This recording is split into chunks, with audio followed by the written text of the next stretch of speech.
नमस्कार. आपण जेव्हा दुकानात जातो, काहीतरी खरेदी करतो, तेव्हा काउंटरवर एक लांबचक बिल दिलं जातं. खरं सांगायचं तर आपण अनेकदा फक्त त्यातला शेवटचा आकडा पाहतो आणि पैसे देऊन टाकतो. पण कधी विचार केलाय, त्या बिलावर जे GSTIN, HSN कोड असं काहीतरी लिहिलेलं असतं, त्याचा नेमका अर्थ काय? तर आज आपण याच गोंधळात टाकणाऱ्या शब्दांमागे लपलेलं रहस्य अगदी सोप्या भाषेत समजून घेणार आहोत. नमस्कार. तर ह्या 30 सेकंदामध्ये तुम्हाला समजलं असेल की अभ्यास हा इंटरेस्टिंग असू शकतो आणि मजेशीर सुद्धा असू शकतो. अशाच पद्धतीने आपल्याला सर्व विषयांचा अभ्यास इंटरेस्टिंग आणि मजेशीर करायचा आहे.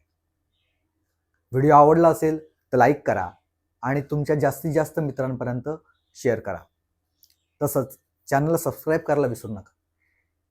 मित्रांनो, जर तुम्ही कोणत्या इयत्तेत शिकत असाल तर कोणती इयत्ता, कोणता विषय आणि कोणते प्रकरण ते कमेंट करून सांगा. म्हणजे त्या प्रकरणावर असाच व्हिडिओ बनवण्याचा मी नक्की प्रयत्न करेन. धन्यवाद. जय हिंद, जय महाराष्ट्र.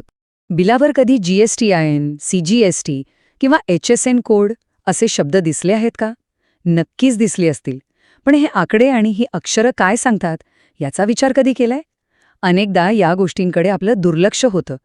पण खरं तर ह्यातच आपल्या संपूर्ण व्यवहाराची कहाणी दडलेली असते. चला तर मग आज मिळून हे कोड सोडूया. तर आपण आज काय काय पाहणार आहोत? सगळ्यात आधी हे करबीजक किंवा टॅक्स इनव्हॉइस म्हणजे काय ते समजून घेऊ.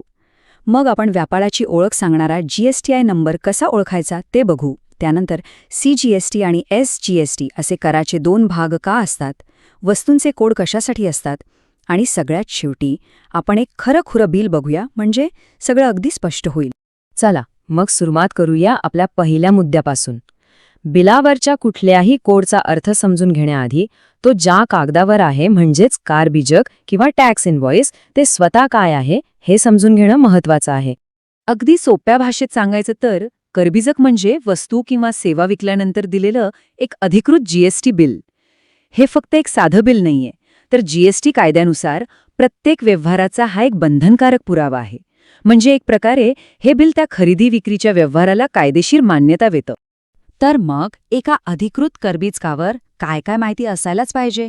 तर बघा, दुकानदाराचं नाव आणि पत्ता, त्याचा GSTIN नंबर, बिलाचा एक युनिक नंबर आणि तारीख, कोणती वस्तू किंवा सेवा घेतली, किती प्रमाणात घेतली, त्याचा दर, आणि सगळ्यात महत्त्वाचं म्हणजे त्यावर लावलेले CGST आणि SGST. या सगळ्या गोष्टी मिळून ते बिल पूर्ण होतं. बरं, आता बिलावरची माहिती तर समजली. आता त्यातल्या सगळ्यात महत्त्वाच्या भागाकडे वळूया. बिलाच्या एकदम वरच्या बाजूला एक 15 अंकी क्रमांक असतो. तोच तो GSTIN. हा क्रमांक म्हणजे दुसरं तिसरं काही नाही, तर त्या व्यापाऱ्याची किंवा दुकानदाराची अधिकृत ओळख आहे. GSTIN म्हणजे goods and services tax identification number. हा प्रत्येक नोंदणीकृत व्यापाऱ्याला दिलेला एक खास ओळख क्रमांक असतो. जसा आपला आधार किंवा पॅन नंबर असतो ना, तसाच व्यवसायासाठी हा GSTIN नंबर असतो.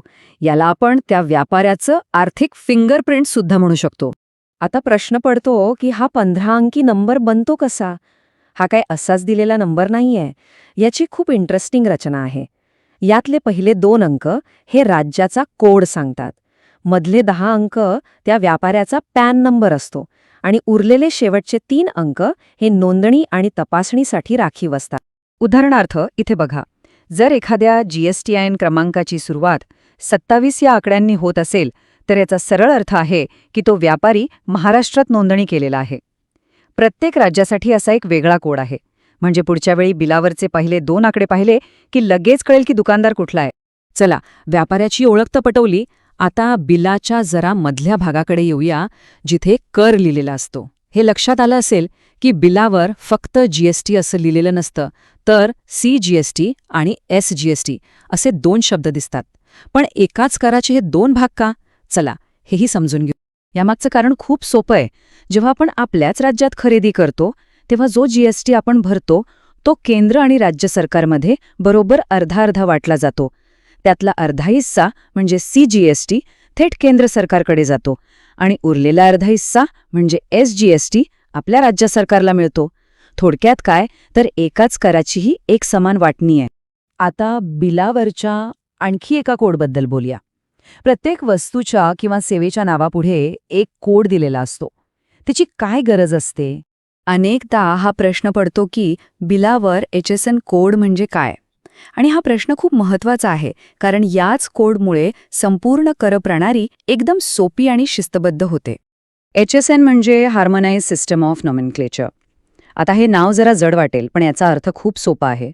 ही एक आंतरराष्ट्रीय कोड सिस्टम आहे, जी जगभरातल्या सगळ्या वस्तूंना ओळखण्यासाठी वापरली जाते. यामुळे एखादी वस्तू भारतात विकली जाऊ किंवा अमेरिकेत, तिचा कोड सारखाच असतो. आणि याच कोडमुळे सरकारला प्रत्येक वस्तूवर योग्य कर लावणं सोपं जातं. इथे एक छोटासा पण महत्त्वाचा फरक लक्षात ठेवायला हवा. HSN कोड हा वस्तूंसाठी वापरतात. म्हणजे समजा बिस्किट, कपडे किंवा इलेक्ट्रॉनिक्स, तर SAC कोड म्हणजे सर्व्हिस अकाउंटिंग कोड हा हॉटेल, कुरिअर किंवा वाहतूक अशा सेवांसाठी वापरला जातो. ठीक आहे, आता थेरी खूप झाली. आतापर्यंत जे काही शिकलो ते सगळं एकत्र करून पाहूया. चला, एका साध्या मिठाईच्या बिलाचं उदाहरण घेऊ आणि हे सगळे कोड आणि कर प्रत्यक्षात कसे काम करतात ते बघूया.